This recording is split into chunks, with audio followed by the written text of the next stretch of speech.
Welcome to Islamic Life Coach School podcast. Apply tools that you learn in this podcast and your life will be unrecognizably successful. Now your host, Dr. Kamal Akhtar. Hello everyone. Peace and blessings be upon all of you. I titled today's podcast, How to Change Your Husband, but I'm going to preface it by saying that you can't. You can't change anyone. Only they can change themselves. But what you can do is make their change more conducive to what you want to see in a spouse.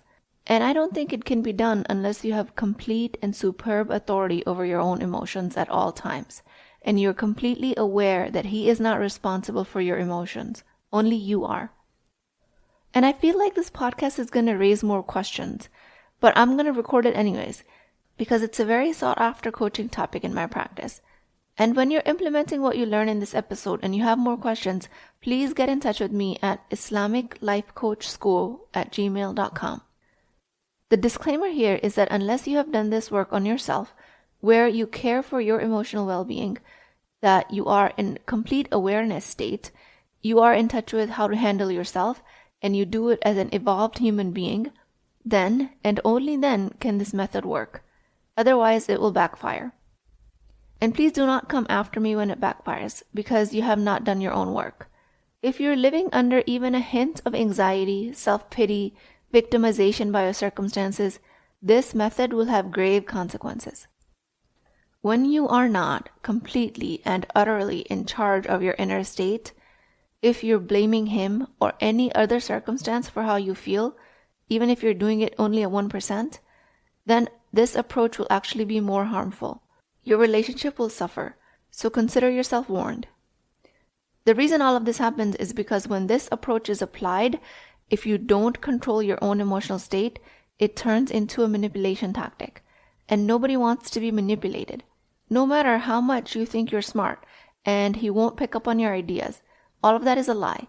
If you want to change him because after he changes you'll feel better about your relationship or about yourself, you've stepped into manipulation, and that will erode your relationship. Clarify to yourself, why do you want to bring about change in him? What is your motivation behind his change? Is it because so you don't feel frustrated anymore and he doesn't forget your plans that you made all the time? Or so that he doesn't look at other women so you don't feel jealous? Are you trying to change him so that he chews with his mouth closed so you're not annoyed when he is eating? And if those are the reasons, this approach will fail. Because in each of these reasons, your emotions are tied to his actions. When your emotional state, jealousy, frustration, annoyance, is dependent on your husband's behavior, it creates a dynamic where you seek control of his actions to feel better. This approach will fail because it doesn't address the root cause of your emotions, which are your own thoughts. It attempts to change the external circumstances to manage your internal feelings. What you have to start with is introspection about your true motivations. This is an absolute must before you try and change your spouse. Are you seeking to change to avoid your own negative emotions without taking ownership of them? Or are you aiming to improve the quality of your relationship? And are you trying to support your spouse in his own growth? Are you trying to support yourself in your growth? You have to sort out the reasons why you want to do this. Any unevolved reason is a recipe for disaster, and it will become more clear what an unevolved reason is through this episode. The entire approach of quote-unquote bringing about change in someone is based on one universal principle, and this is the basis of this whole podcast. And this principle is that every human being has a foolish side and a wise side inside of them. You might have heard of the dual nature theory in particle physics. The dual nature of matter refers to a phenomenon when, in a particular circumstance, matter behaves like a wave and sometimes it appears like a particle. Depending on your observation of it, it will turn into a particle, and when you stop to observe it, it will act like a wave. It's so fascinating. But this podcast is not about quantum physics. And luckily, simply enough, this design is true for human behavior as well. Human beings also have a dual nature, concept that every person has both a wise and a foolish side, and whatever you observe will come forward. And effective change is facilitated by addressing their evolved, wise self. This duality means that each person can exhibit both intelligence, mature behavior, and foolish, dysregulated, and immature behavior, depending on how they address their circumstances. In every person, there is a selfish side, a self-sabotaging nincompoop. In the same person, there's a luminary, a trailblazer, a strategist, a visionary, a grounded human being. Whoever you speak to will come out in your interaction, and this is the whole basis of you bringing about change in your husband. This along with doing it for selfless reasons. So the whole point here is that recognizing and engaging with the wise, evolved sides of your spouse, that's how you facilitate effective and positive change. Key word being facilitate. You cannot create their change. They create their own change. The moment you've started to slip into thinking that you are creating their change, you're assuming control that you don't have. So just like light can behave both like a wave and a particle depending on how it's engaged, people will behave one way or another based on how they are engaged. No human is ever fixed in their behavior. They shift between their higher and primal self. And effective long-term change happens when you address their evolved, wise self as a person. This means speaking to their better nature, the part of them that is capable of thoughtful, mature actions. When you engage with this side, you encourage it to come forward and become more dominant in the interaction. Because whichever side you speak to will become more prominent and that will get strengthened. If you treat someone as capable and wise, they are more likely to respond with wisdom. Again, the goal is not to manipulate someone into changing for selfish reasons, but to deepen your connection with them. Selfless reasons for change might just be educating someone because they love to learn new things, helping them grow, but not from a place that you know better, or trying to improve the quality of your relationship and life together.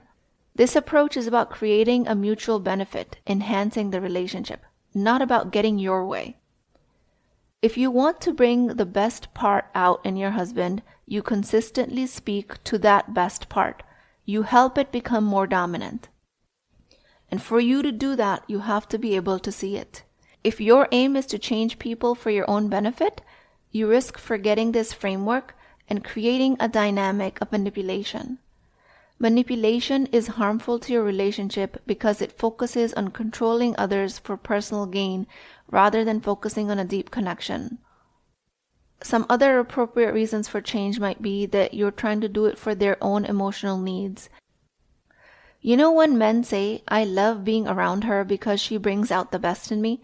This dual nature theory is what they're talking about. When you talk to their best self, it comes out more. Something they might not even be aware of. Now I'm going to give you some real life examples, and I will give you a loose script of what you might say in these situations.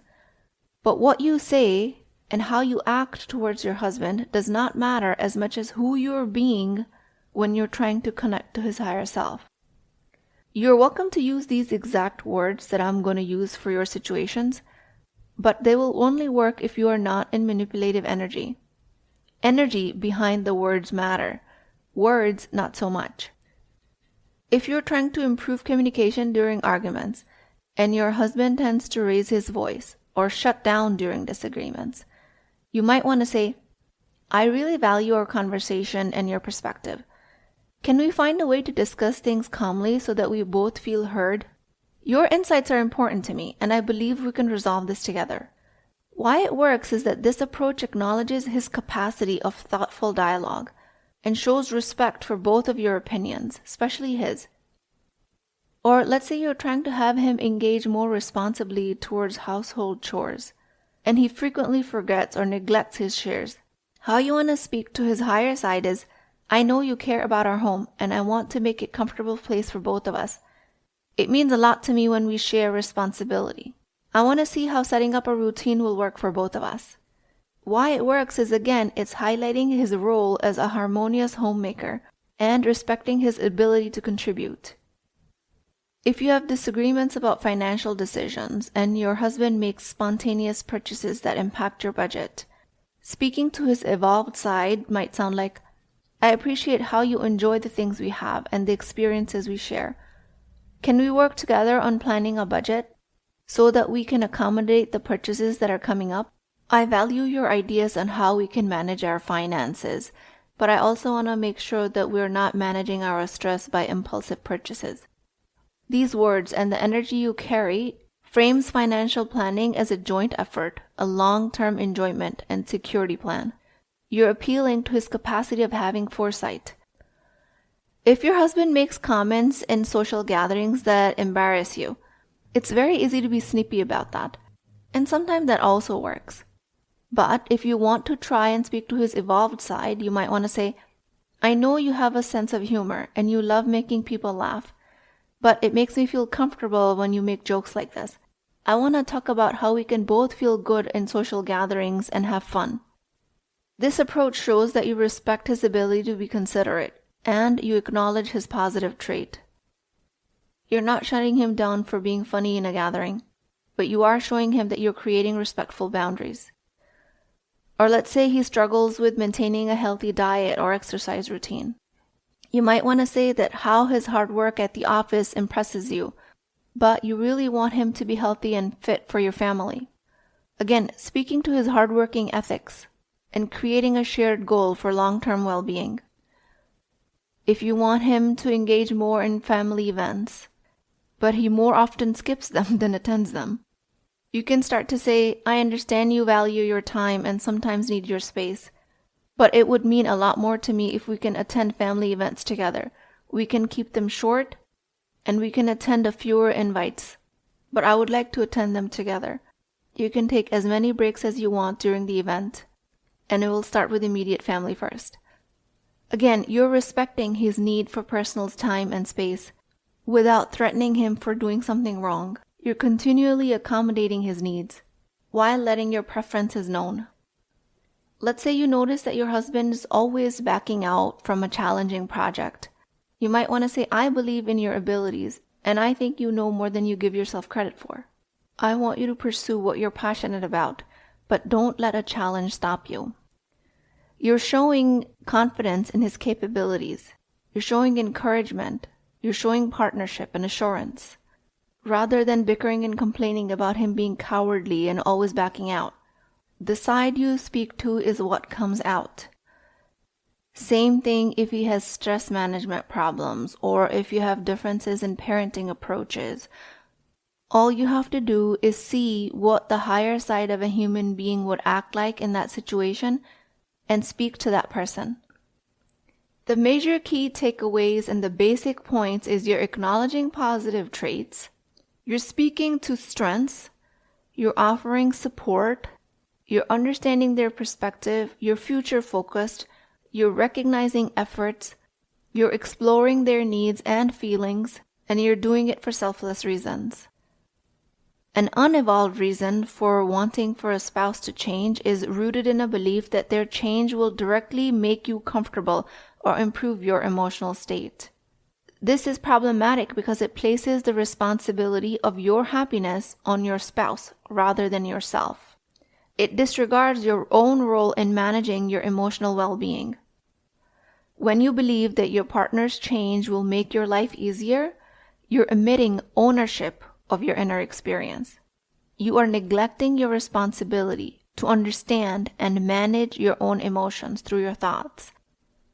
It is always 100% only your responsibility to do that. It is a lie that we are fed that our relationships and our husbands are supposed to make us happy. They do sometimes make us happy when we think happy thoughts about them, but it is not their responsibility. Being unwilling to do this work, to create your own change, to take control of your own emotional responses, and then trying to change your husband through speaking to his higher self is going to come off as manipulative, and it's not going to work. One true and only way to change how you feel and how you experience life comes from altering your own thoughts. It is about recognizing how you perceive and how you think about events, rather than trying to change the events themselves. Which means that regardless of how much your husband aligns their actions with your expectations, they will never dictate your inner experience. Your emotions are always dictated by your interpretations and your thoughts. This independence of inner experience from your partner's actions is extremely liberating. So just to summarize, you're applying the dual nature theory, where you identify traits recognizing both the foolish and the wise side of your husband and yourself, or any other human being for that matter. You communicate wisely using language and actions that speak to your spouse's evolved wise self. You only begin this process after you've reflected on your intentions, where you regularly assess your motives to ensure that they're aligned with creating mutual growth and connection, and not selfish reasons of making you feel better while you take no responsibility in that process. If you do that, this method will not work. And then, very importantly, you can always model the behavior you want seen. You demonstrate the qualities of your own evolved self. Serve as an example. If you seek to change your husband for reasons that are primarily emotional or selfish, you will put your relationship at risk. But I have full faith that you guys will start to practice this method as I'm recommending it, inshallah. When you help someone change, that's a journey that begins with you. You master your emotions and approach your husband with respect. You can help bring out the best in them, and you build a stronger, more fulfilling relationship. All of this requires patience, self-awareness, commitment. But inshallah, you already have those qualities, or you're working to grow them. So I think you'll create a huge change in your relationship for the better through these methods. With that, I pray to Allah subhanahu wa ta'ala, O Allah, the most wise and the most merciful, grant all of us the wisdom to speak to the best in each other. Help us to engage with patience, understanding, and love. Guide us to nurture the goodness within us. O Allah, put it in all of our hearts to speak to each other's highest self, the one that is closest to you, O Allah. May we always support one another in growth and in creating relationships that reflect your peace and blessings. Ameen ya Rabbul Alameen. Please keep me in your du'as. I will talk to you guys next time. If you're interested in getting coached by me, I'm offering a very affordable opportunity to do that with Wisdom Wednesdays. This is not a course, not a lecture. This is an opportunity for live coaching, real change with Islamic adab and etiquette. You do not need more information. You actually need a space to create change. At $19.99 a month, which is the price of takeout dinner, you as a Muslim woman will create confidence, intimacy, and connection without shame or fear of judgment, because your privacy is my highest priority. So join at www.islamiclifecoachschool.com, resources, Wisdom Wednesdays. I'll see you inside, inshallah.